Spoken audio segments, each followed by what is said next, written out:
because it's not every day you meet somebody who played 11 years in the NFL. It's not every day you meet somebody that played 11 years in the NFL for the same team, right? Like you almost never see that. So let's start from the beginning when you're drafted in the 6th round by Washington. What did you know about this area, the DMV and all that stuff before you had gotten here? Man, really zero. If I'm being honest with you, I can remember getting drafted in '06, right, and then having to come up for that first week mini camp, right. And so I'm going to Atlanta Hartsfield Airport. I grew up on the south side of Atlanta, Fayette County, Sandy Creek High School. So right, I had really only flew, outside of football games, traveling with the team probably like once or twice, right? So they booked me a ticket. I go up to the counter, I forget what it was, what airline. They was like, "Hey, you going to Washington?" She was like, what she said? She said, "You're going to Dulles Airport." And I was like, "No, no, no, I'm not going to Dallas. I'm going to Washington." And she was like, "No, no, no, I know." I was like, "No, I'm going to Washington, D.C." She was like, "Yeah, you're going to Dulles." And I was like, and she's like, "Look at your ticket." Long story short, that's how naive I was to kind of the area and so on and so forth. So when I get up here, a lot's changed, as we all know, since 2006 in the Loudoun County area. But for like the first 6 months, man, it was like the hotel and the facility, because there was nothing else in between those two things.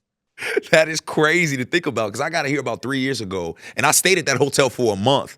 Well, I got acclimated, much like I was there with crowd. I was there with players. Like, that is wild to think about. And you have been here ever since. Is this wild to like drive around knowing that years ago, this was your stomping grounds? Like you was a young man learning about the area. Is it wild to you still being out here?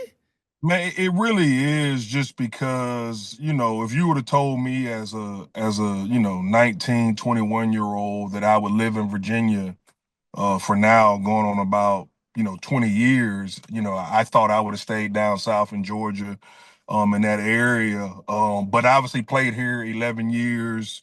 All my kids were born here, companies are here, met my wife here.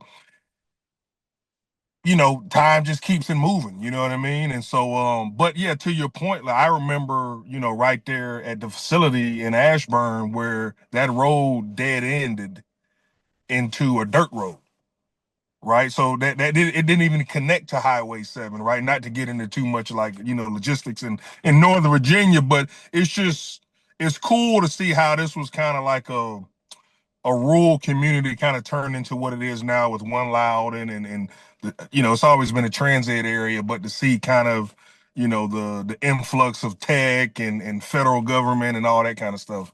What helped you get acclimated to out here? Because, like you said, it's a very small town feel, especially back then. You coming from Atlanta, where it's jumping, you got so much going on. So many of us are walking around out there. Then you come here, and it's very, very different. What helps you get acclimated through those first few years? Well, so I grew up about probably 45 minutes south of Atlanta. So I would be misleading if I said I spent a lot of time in Atlanta. I was more on Old National Highway, Fayette County, Peachtree City area. I was a young man, you know what I mean? I went to college, went to the University of Georgia, got drafted up here. Um, Getting up here, I was introduced to so many other different cultures. You know what I mean? It's so diverse in this area, and it's just so many opportunities to make a living and just different things that I had never really thought of growing up in the South, of like, oh man, you work in this industry, you work in that industry, and just it all kind of came alive to me. You hear about Washington, D.C. and the federal government and so on and so forth. So to actually like be living in it, it was a really cool experience.